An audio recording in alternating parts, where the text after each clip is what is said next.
Hey, tervetuloa.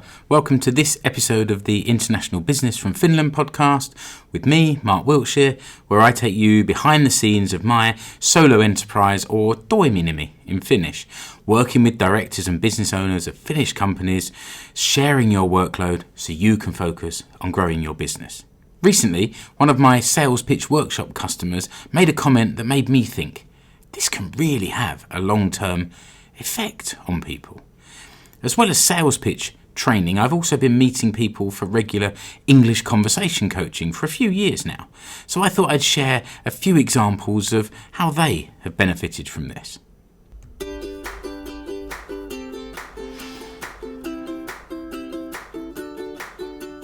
The International Business from Finland podcast with Mark Wiltshire.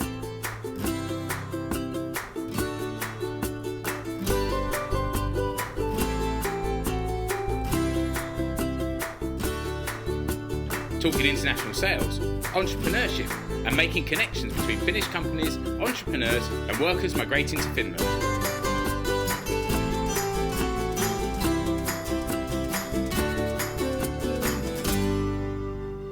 So the lasting effects of a sales pitch workshop, and first of all, big thank you to Susanna for inspiring this episode. We were recently having a video call planning some future work, and she said, and I'll quote, "The sales pitch workshop with you had a real effect. Since then, something changed in me. I used to be really nervous about my English language skills, but nowadays, when I see one of my international partners is calling me, I'm excited that I get to practice a little bit more, and then we spend an hour or so just chatting."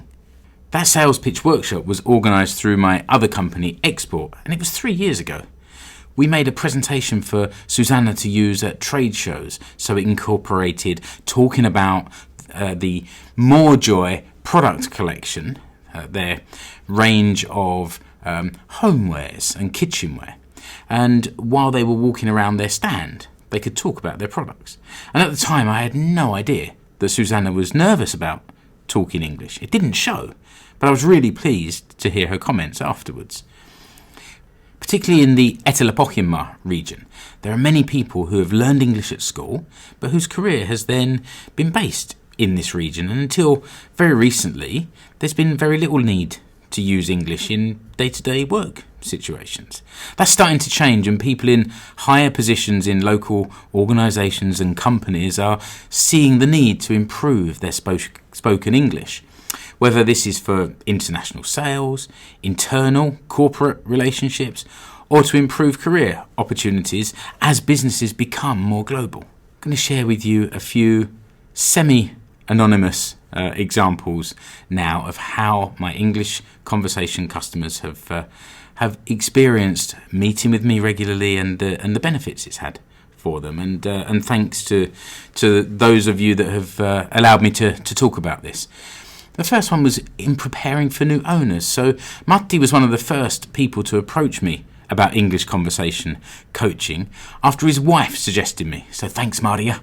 At that time, his company was expecting new ownership from overseas, and Matti wanted to improve his spoken English so he could communicate better with his new managers.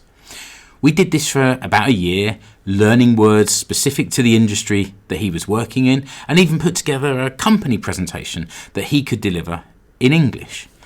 Once the company takeover was complete, Matti moved on and our sessions temporarily stopped. But he soon had a new job, this time in a role that included international customers from many countries. Although he was now confident speaking English, we started meeting again once a month, and we talk about his industry, everyday life, even my business. In fact, I think my combination of business experience and native English language is what keeps these regular meetings interesting and useful for Matti. I hope so. Then there's practicing just to develop greater confidence. Dina was another person I met due to an introduction from a mutual friend. Thanks tutti.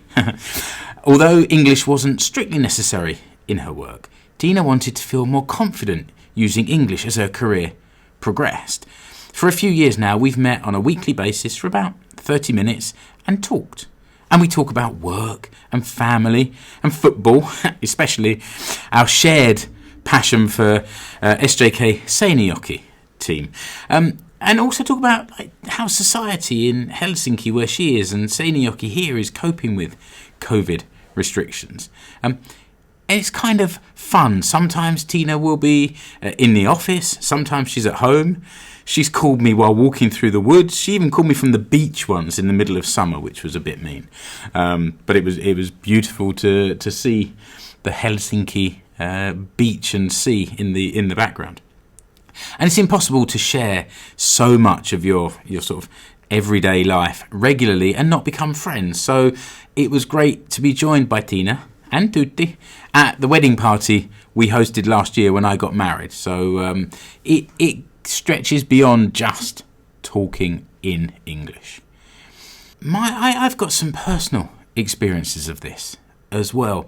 In Finnish conversation. Remember back in episode 15, I committed to becoming a Finn by applying for Finnish citizenship. And I devised a study plan to pass the Uki language test. Practicing spoken Finnish was a core part of this. And luckily my wife Satu has a friend, Riikka, who also wanted to improve her English. I've known Riikka now for about 4 years, and I've realised over the years that we would be at parties and we would have conversations where I was talking English and she would understand everything, and then she would speak to me in Finnish and I would understand everything. So we both had enough of an understanding. So we decided to start meeting once a week for Finglish conversation, where we spend about an hour. We start talking in English and then halfway through we switch and we talk in Finnish. It gives both of us a safe space where we can speak without fear of making mistakes. We can take our time to find a way to communicate, and where we can learn from each other and from our own mistakes. This is very similar to the FinTandem concept that I previously experienced at Kansalaisopisto, and I'd recommend this course to anyone wanting to improve their spoken language skills. After just a few meetings with Riikka, I could already feel myself becoming more confident, and my spoken Finnish would just start more naturally than before. And this is the same effect I observed with my English conversation partners. I just wanted to give a quick mention to my friend Julian, who publishes his Thursday Tips articles every week on LinkedIn, and if you go to the show notes you'll find a link there to Julian's Thursday Tips. It's a really entertaining read in bite-sized articles that exposes the difference between Finnish and English and highlights those small mistakes that everyone makes from time to time. So keep up the good work, Jules. Well done.